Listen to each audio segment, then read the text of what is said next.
पैदा करने वाले ने हमको सब वैसा ही पैदा किया, वो हिंदू हो, मुसलमान हो, सिख हो, ईसाई हो, कोई भी हो, मगर हम फर्क करते हैं। हम लीडर लोग कुर्सी जीतने के लिए धर्म का उपयोग करते हैं और उससे डरना चाहिए। जब आपने लड़ाई की, 3 बिल आए थे पार्लियामेंट में किसानों के लिए और तीनों बिलों का हम लोगों ने ऑपोजिशन में विरोध किया और कहा इसमें गलती है, इसको सिलेक्ट कमेटी में भेजिए, ये इसको देखे फिर लाए। टस से मस नहीं हुए। जब आपने बलिदान दिया, 700 से ज्यादा किसान मरे, शहादत दी और यूपी में इलेक्शन था, रातों रात वो बिल उड़ाया गया। ये है आपकी ताकत। याद रखना किसानों, भारत में 80% जो है वो किसान है और जब आपने एकता दिखाई, हुकूमत हिल गई। आगे भी आपको एकता दिखानी है अगर आपने भारत को बचाना है। हिंदू को मुसलमान से खतरा नहीं है, ना मुसलमान को हिंदू से खतरा है। खतरा किससे है? उन दुश्मनों से जो हमें नफरत पैदा कर रहे हैं, हमें बांटने की कोशिश कर रहे हैं। उससे हटिए। मैं आपसे कहता हूं, इलेक्शन से पहले ये राम मंदिर का फीता काटेंगे और हमारी माओ बहनों से कहेंगे हमने राम का मंदिर बना लिया। अरे तुम कौन बनाने वाले हो? बनाने वाला तो वो है। मैं मस्जिद बनाऊंगा तो मैं नहीं बनाने वाला, वो है बनाने वाला। वो इंसान को वो देता है कि तुम बनाओ।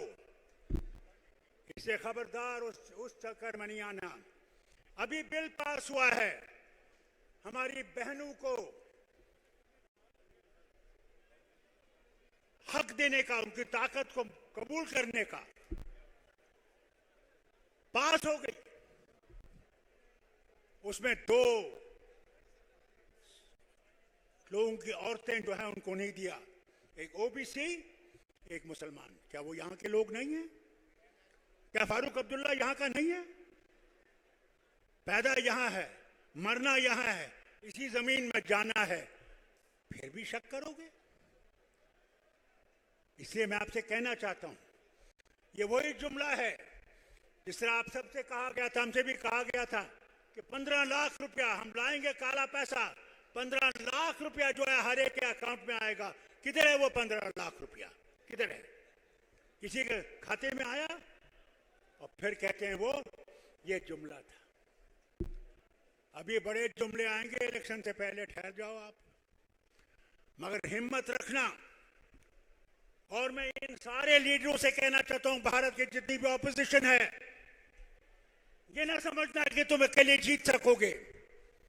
जीतोगे तब जब मिल के लड़ोगे और मिल के ये जीत के रहोगे कि हमने भारत को बनाना है। भारत के हर इंसान को, गरीब हो, बेकार हो, उसको आगे चलाना है। तब हम भारत को बचा सकेंगे। आज देखिए, पढ़े लिखे बच्चे बेकार हैं। अभी कनाडा में एक तूफान उठ गया है और मुझे अभी बादल साहब सुना रहे थे, 1 लाख बच्चा वहां पढ़ने जाता है। आज वो 1 लाख बच्चा घर में रो रहा है कि वो कैसे जाएगा। कहां पहुंच गए हम? ये चीजें किसी को पता नहीं लगती क्योंकि मीडिया ये चीजें लिखता नहीं है। मीडिया वही लिखेगा जो ये कहेंगे, बाकी चीजें नहीं लिखते, दिखाते भी नहीं है। इसको अगर बदलना है, पहले मैं नेताओं से कहता हूं, अपने झगड़े भूल जाओ, अपना पुराना सा भूल जाओ और आगे चलो इस सोच के कि अगर हमने भारत को आगे ले जाना है तो हमने सबको इकट्ठे मिलके इस जमात को, बीजेपी को हराना है। उसके बगैर नहीं हारेगी। मैं समझूं कि मैं ही जिता सकता हूं, नहीं होगा। हम सब भाई बहनों ने इकट्ठे उठना है, इकट्ठे मुकाबला करना है और इस देश को आगे ले जाना है। आज देश की हालत आपसे छुपी नहीं है। पूछिए अपने घर में तेल की कीमत क्या है, जो खाने का तेल है। गैस की कीमत पूछो सर, गैस की कीमत क्या है, बिजली की कीमत क्या है, डीजल और पेट्रोल की कीमत क्या है। और उस खानदान से पूछिए, भूलिए मत, जब लाखों चिराग वाराणसी में जल रहे थे, हमारी माएं बहनें गईं और उन्हीं दियों से तेल निकाला। जब उनसे पूछा गया, माँ ये क्या कर रही हो, उसने कहा मेरे घर में मुझे ताकत नहीं है तेल खरीदने का, मैं ये थोड़ा सा तेल निकाल रही हूं कि हो सकता है मैं अपने बच्चों को खाना खिला सकूं। ये हाल है हमारा भाई लोगों, ये हाल है। अगर इस हाल को बदलाना है तो इकट्ठे होना है। जब तक आप इकट्ठे नहीं होगे और ये अपनी शिकायतें छोड़ नहीं दोगे, आप भारत को बचा नहीं सकोगे। इसलिए सबसे बड़ी चीज मैं चौटाला साहब से भी जरूर गुजारिश करूंगा, बादल साहब से भी गुजारिश करूंगा, कांग्रेस से भी गुजारिश करूंगा, हर एक पार्टी से गुजारिश करूंगा कि मिलके चलो। मिलके हमने अंग्रेजों को बाहर निकाला। किसी एक जमात नहीं कह सकती कि हमने निकाला। भारत के सब इंसानों ने, मर्द औरत, पूरे जलियांवाला बाग में मारी गई। उनने भारत को आजाद करने की अपनी कुर्बानी दी। भगत सिंह को कभी भूलिए मत। वो तीन भाई, तीन अपने, कभी ये नहीं देखा ये सिख है ये हिंदू कुछ है, कहा अंग्रेजों को निकालना है और एक हो गए। फांसी दी गई मगर उन्होंने अंग्रेज को कबूल नहीं किया। वही हुआ, तब हिंदुस्तान आजाद हुआ। मुझे याद है जब लाल किले में इंडियन नेशनल आर्मी वालों को उन पे केस चलाया गया और जनरल शाहनवाज भी उसमें थे, और अगर हिंदुस्तान आजाद नहीं होता उनको भी फांसी दे देते। आज वो चीजें याद रखिए, वो कुर्बानियां याद रखिए उन सब की। उनका धर्म क्या था? उनका धर्म था ये वतन, कि हमने वतन को आजाद करना है, वतन को आगे ले जाना है, वतन की भुखमरी को खत्म करना है, बेकारी को खत्म करना है, गुर्बत को खत्म करना है और अंग्रेज को निकालना है। जिस दिन आप ये ठान लोगे कि हमने एक नया भारत बनाना है, एक नया हिंदुस्तान खड़ा करना है जिसमें धर्मों की मतभेद न हो, मजहब नहीं सिखाता, आपस में बैर रखना, हिंदी है वम वतन है, हिंदुस्तान हमारा, ये हम सबका है। मैं कश्मीर से आया, वहां आज बारिश पड़ रही थी, जबरदस्त बारिश पड़ रही थी, बर्फ पड़ रही थी पहाड़ों पे। मैंने कहा मैंने आना है यहां, और मैंने ऊपर वाले से कहा जहाज लाना, क्योंकि वहां जब खराब हो जाता मौसम कई दफा जहाज नहीं आता है, और मैं आपको जवाब नहीं दे सकता था। मैं आज जम्मू कश्मीर के आवाम से आपके पास आया हूं। हम पे जो जुल्म हो रहा है, आज साल से हमारे इलेक्शन नहीं हो रहा है, डिलिमिटेशन भी हो गई, सब तैयार था, मगर क्योंकि ये जम्मू में जीत नहीं सकते इसलिए इन्हें इलेक्शन को उधर रख दिया है। फिर कहा पंचायत इलेक्शन करेंगे, डीडीसी इलेक्शन करेंगे। आज हमें खबर आ रही है कोई इलेक्शन नहीं करेंगे और पार्लियामेंट्री इलेक्शन के बाद करेंगे। ये हाल है हम जम्मू कश्मीर के अवाम का। आपके यहाँ तो टाइम पे इलेक्शन हो जाता है, हमारे यहाँ जब मर्जी है इनकी इलेक्शन करते हैं। हम भी भारतीय हैं, हमने भारत के साथ इल्हाक किया, जबकि हम 70% मुसलमान हैं।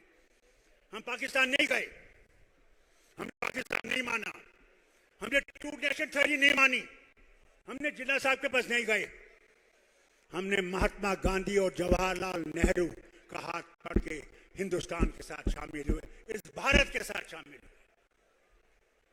आपको हमारे लिए खड़ा होना चाहिए, जो हम पे हमें इंसाफ नहीं मिल रहा है। हम चाहते क्या है? हम कहते हैं इलेक्शन करो जैसा बाकी रियासतों में कर रहे हो, क्यों नहीं करते हो? क्या वजह है?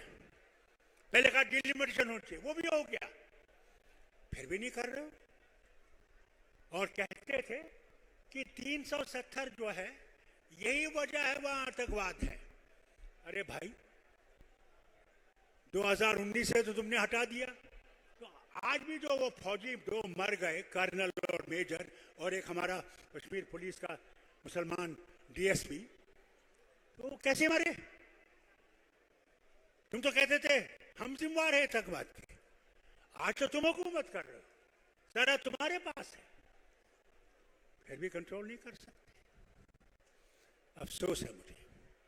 अब मेरे साथ भाई लोगों ऐसा जय हिंद का नारा दो कि दिल्ली भी हिल जाए। जय हिंद, हाथ उठाओ, हाथ। मरे नहीं हो तुम, जिंदा कौम हो।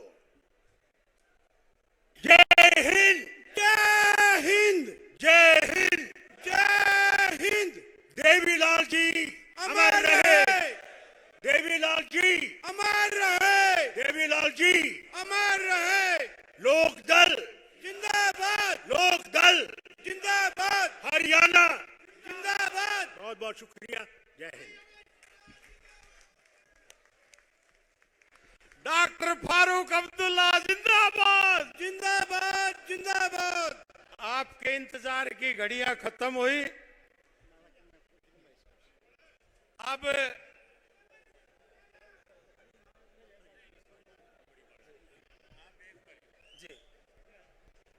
मेरी माताओं बहनों से प्रार्थना है कि अब चौटाला साहब आपको अपना संदेश देंगे।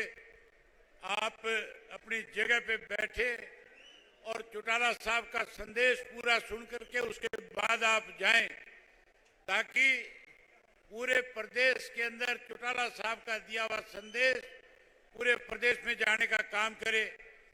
मैं आदरणीय चौधरी ओम प्रकाश चौटाला जी को आमंत्रित करता हूं कि वो आए और आकर के आपके रूबरू हों और आपसे सारी बात करें, आपको अपना संदेश दें। आदरणीय चौधरी ओम प्रकाश चौटाला जी।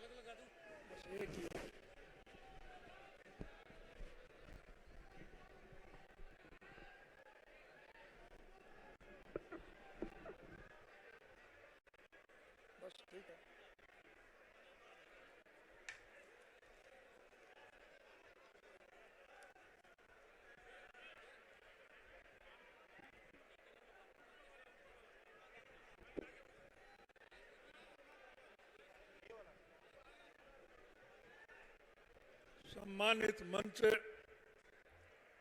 मेरे प्यारे कर्मठ कार्यकर्ता साथियों,